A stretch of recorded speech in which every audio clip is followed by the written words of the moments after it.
choose to go to the moon. We choose to go to the moon in this decade and do the other things, not because they are easy, but because they are hard. Because that goal will serve to organize and measure the best of our energies and skills.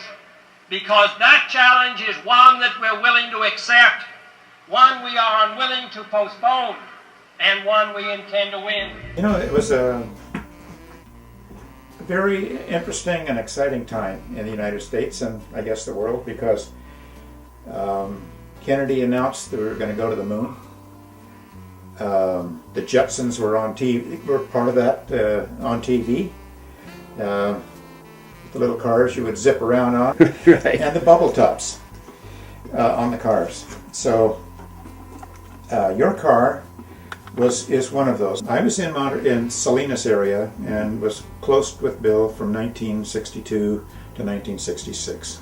In the beginning, his shop was on Del Monte Boulevard, down from the Naval Postgraduate School in Monterey. That's where the Silhouette was built, the Silhouette I. And I watched the construction of that car all the way through. I'd become acquainted with Bill at a car show in San Jose when he presented the Matador, which was a 44 that he had chopped and sectioned and done a lot of work on. A lot of really nice work on that car, but it was a very popular and celebrated car at the time. The technique that he used on the Silhouette I is used also by Italian car builders.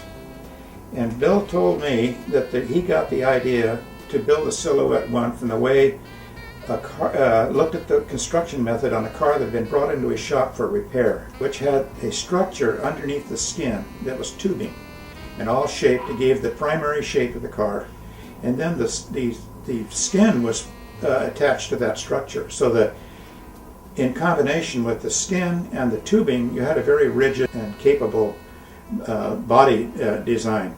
So that gave him the idea, and so he used half-inch electrical conduit. And if you look at Silhouette I, you'll see how that conduit is just kind of gently bent from the rear to the front, and all tapered in the same direction. It's easy to mock up because you can tack it into place. And then the panels that were put on the top were run through an English wheel or shaped just so they gave just some basic compound curves. Some of them don't even have compound curves. They've got singular curves. With the Superleggera construction, like Vignale had used and like Bill had used on Silhouette I, we wanted to retain that method of construction for this car. The defining shape can be done with a piece of conduit, and then you shape the metal to attach to those pieces of conduit permanently, and the metal can then be curved and shaped in whatever direction you want. And this, you see the division in the center of the hood here. Yeah. That's where this roller came down in a track like this. The top would come up and come forward on that track to get ahead of the passenger compartment, which would make it easy to get in. And we hadn't worked out any details with respect to whether there should be a door cut on the side or whether the sill would be too high or too low to get in, whatever. And these intakes up here were to be oil coolers for the Corvair engine. And this wing on the back was done as a styling thing. I remember we had discussion about Corvair engine. I think he had a Corvair engine in there that he planned to use for that. And we liked the idea of the pancake engine and being in the rear because it simplified things. You know, you didn't have to worry about a cooling system up front, and it was a unitary transmission and engine package that could go in the back.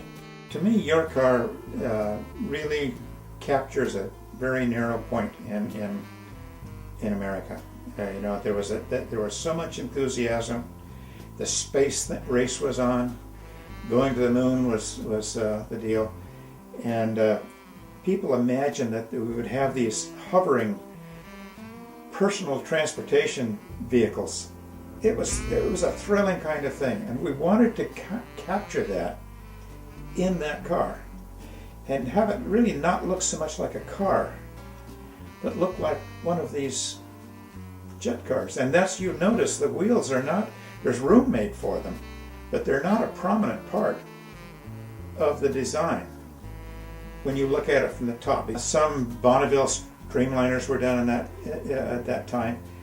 The Alfa Romeo BAT cars by Bertoni had been out, for a few years. They tried to get some of that pancake look, if you will. These were drawn in 1962 or 63, 64, and it started with this Delta with a bubble.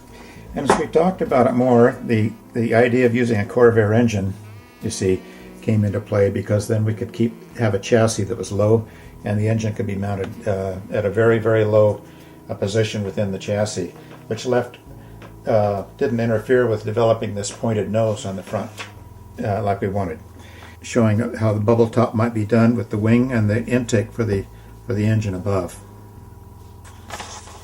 Again, another bubble concept. And you see how the front's evolving here. Now we're getting closer to yours. Again, it was 2 bubbles. Again, bubble cars. And again, these are 50-year-old drawings. This is the evolution of the Silhouette II. That's correct. Another, now you see they're starting to get for the rear shape. Interesting. And another one. See on the bubble. That is very interesting. Do that. Voila. Voila. It's simple. Keep it simple.